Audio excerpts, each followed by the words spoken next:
There you go. Hi, everyone. I am Ashley Sheree with Soapwire Podcast, brought to you by Jari Reviews Media. And with us today, we have not one, but two special guests with over 80 acting credits to their name, along with some producing as well. So please welcome Timon, Kyle, Durrett, and Marquita Goings. Thank you so much for joining us with the Soapwire Podcast today. Okay, thank Hey, you for having me. hey, thank you. Of course, of course. Yeah, I know that you play Bill Hamilton and Haley Lawson Hamilton on Beyond the Gates.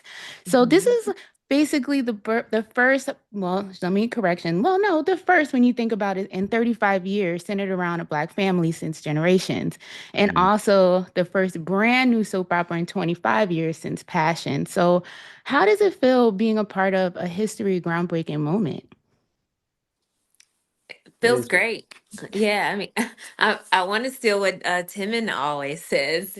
He always says it's the Genesis. Yep. We are the Genesis, and it's like it's a dream come true for me.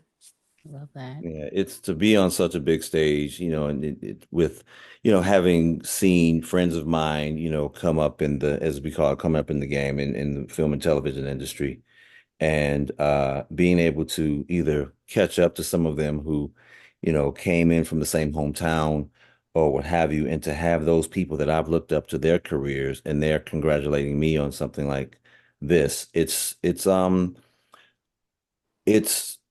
heartwarming to know that there are still ways to continue to achieve your dreams, even though you're like, Mm, oh man, I did it. And then you reach another milestone and another one. This one is it's special it is. because of not just what it is, but in today's climate, geopolitical, racial climate, coming on the heels of COVID and strikes and things like that, still be able to emerge and work on such a big stage with such genuine and talented and inspirited people. Mm. It's one of those dreams you didn't even know would come true. It wasn't even a dream, it was a surprise thing. Yeah. You go out for things and you reach out to achieve things, but sometimes you find those little nuggets. It's like going out shopping and you find that stale item it fits you perfect and they have your size and it's there, and it's like I didn't even expect this. So it's like that. So it The feels unexpected. yeah. That's true. Oh my goodness, I love that so much. And I have to admit that I grew up watching soaps. For me, it's called The Stories. So, Oh yes, Yeah. same. so being talking about the stories, which grandparent made you watch stories growing up, and which ones did you watch with them? Oh, definitely my grandmother and my great aunt, and my great aunt is still here. She is in her 80s. So I watched The Young and the Restless, The Bold and the Beautiful. It was like, we got to hurry up and get back to the house to watch the stories. Exactly. And it's just, I love it that I can share this moment with my great aunt because Mm, she's the one with my grandmother that got me started. I never thought about being in a soap. And I guess that goes back to what Timon just said as far as like the unexpected. I just focus on acting and career, but soap opera never thought about it. But I definitely have watched them my yeah. whole life, I feel like. So, yeah. Yeah, for me, growing up, I grew up on the south side of Chicago. Where I grew up, during the daytime, if you weren't in school, the kids were outside. So I didn't watch soap operas growing up. My mom said, get up, do your chores, go outside. Don't be running in and out of here unless you gotta go to the bathroom. So, to be a part of that, it's it's kind of surreal because every once in a while I'll catch it come in, my mom will be watching the soaps and Price is Right and all these different Yep. things. But to hear from my friends, parents and grandparents, some of whom are still alive, to hear their excitement. Mm, It's very special to me, because our elders, they look at some of the things that we are part of and say, what is all of that? The music and the entertainment and the fashion, but the fact that they're embracing this, something that takes them back, and it's the nostalgic essence to it. It's very fulfilling for me to have someone who's old enough to be my parent. I ain't no spring chicken, but someone who's old enough to be my parent to say that they were looking forward to it and they're really enjoying it. That's magical to me. Yes, definitely. It is definitely magical. And Tim and I do have a question regarding Bill Hamilton because he reminds me of like the Adam Chandler, Alan Spalding, kind of like that J.R. Ewing of it all, where he Yeah. does the unthinkable, but he does love his children. So Mm. where do you find the balance to make us like love you and hate you at the same time? I don't know.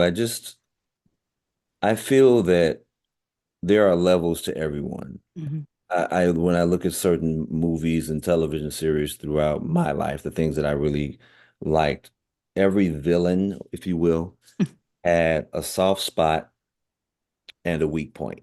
mhm, And that balances them out. It's that thing that keeps them human and not make it doesn't make them a monster. yeah. Like for instance, Bill Hamilton has three soft spots: his wife and his daughters.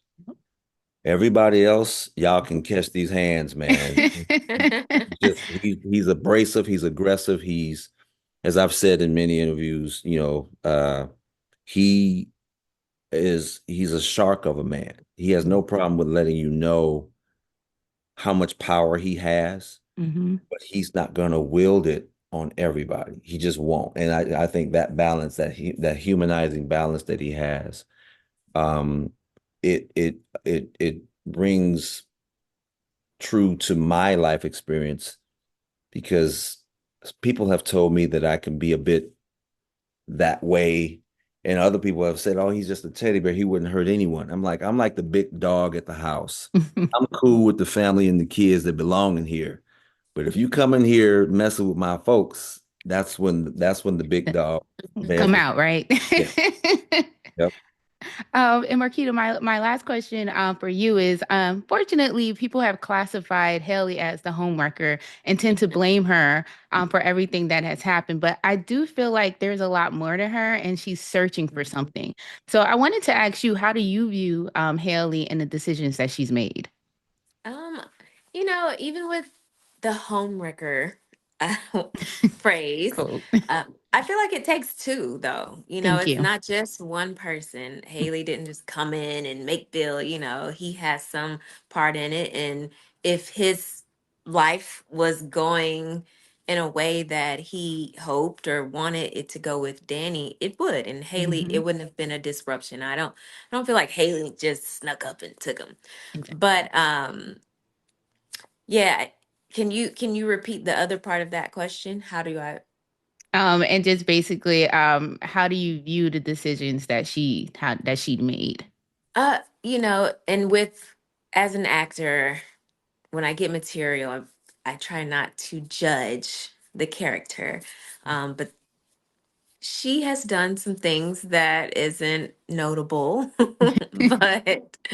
but she's also human too. She wants love, she wants a family, and she doesn't have that. She didn't come from that. So having that with Bill, I understand in a sense of wanting the family. How she went about it, that's Yeah. another thing. But I understand why she, made some of the decisions she did. So Definitely. I wholeheartedly agree with you. I do believe it takes two to tango. yeah. So closing out too, what is one word to describe what you feel is coming up for your characters in Beyond the Gates? Mm. I would say in one word, disruption. Oh, okay. Mm. I would say secrets. Ooh, I like both of those. Just to let you know, we are super excited. I wanted to thank you both so much for joining Soapwire and me. This was exciting to talk to you because you took time out of your day to meet with us. So thank you so much for joining the Soapwire podcast. Be sure to check out Beyond the Gates Eastern Time at 2 p.m. Thank you. All Thank good. you. Thank you, Ashley. No problem.